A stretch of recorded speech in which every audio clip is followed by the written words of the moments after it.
Bizga ota-onamiz ko'p vaqt ajratgan, lekin moddiy anaqalar nima deydi? Moddiy narsalar ko'p bo'lmaganda, misol uchun xohlagan o'yinchog'imizni olib berisha olmagan yoki do'kondan xohlagan narsamizni olib yeyolmaganmiz. Lekin hozir buni aksi, hamma narsa bor, lekin ota-ona bolaga vaqt, mehr bera olmayapti, vaqt ajrata olmayapti. O'sha vaqt ajratish me'yori qanaqa o'zi, buni siz psixolog sifatida qanday tushunasiz o'zi bolaga vaqt ajratish deganini? Finansiviy qilish ota-onani mehr ko'rsatishi. Lekin biz finansiviy qilganimiz bu biz uchun. Farzandimizga u narsa kerak emas. Farzandga ko'proq mehr, agar kichkina bola bo'ladigan bo'lsa, ko'proq ertalatib berish, qiziqishi bilan qiziqish, so'rash. Endi har doim aytaman, juda ham super zanitoy ota-ona bo'lsa ham, psixologiyada 10 qoidasi bor. O'sha 10.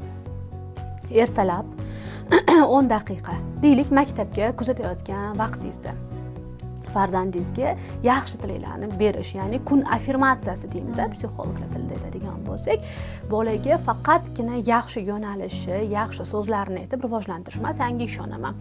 Seni bugun kuning eng zo'r o'tadi. Men seni chunki adem bilan biz seni juda ham qattiq yaxshi ko'ramiz.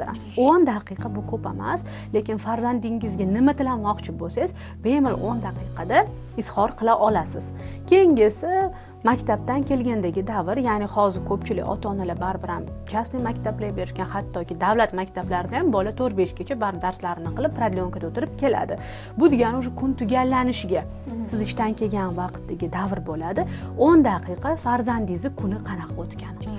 Oxirgi 10 daqiqamizda uchinchisi bola uxlashdan oldin farzandingizga eng yaxshi tilaklarni bildirish. Agar u bog'cha yoshida bo'lsa, ko'proq foydali ertaklar. Psixologiyada shunaqa narsa bor, ertak terapiya deymiz. Bu nima degani? Ko'p ota-onalar tushunmaydi. Ertak terapiya orqali bolani biz tarbiyalaymiz. Ko'proq bola bilan suhbat qilib, bolani fantaziyasini rivojlantirish tavsiya qilinadi. Bolada qancha fantaziya rivojlansa, bolani shuncha orzu qilishga yo'naltirishimiz va orzu orqali bolaga biz stimul berishimiz mumkin bo'ladi. Va albatta o'zini samatsenkasini ko'tarish. Chunki ota-onani ishonchi bu farzandga juda ham muhim narsa. Agarda shu 3ta 10 ni qila olsa, bu ota-onada juda ham farzandiga nisbatan mehr, vaqt ajratishi ham va o'z navbatida eng kerakli ba'ziviy tilaklarni bildirishi, ba'ziviy bolaga har doim biza убежденияларni tiqamiz, e'tiqodlarni yoki bo'lmasa nastroykani baribir ildiz bu ota-ona beradi-da. Eng muhimini shu 10-10da qilish mumkin bo'ladi.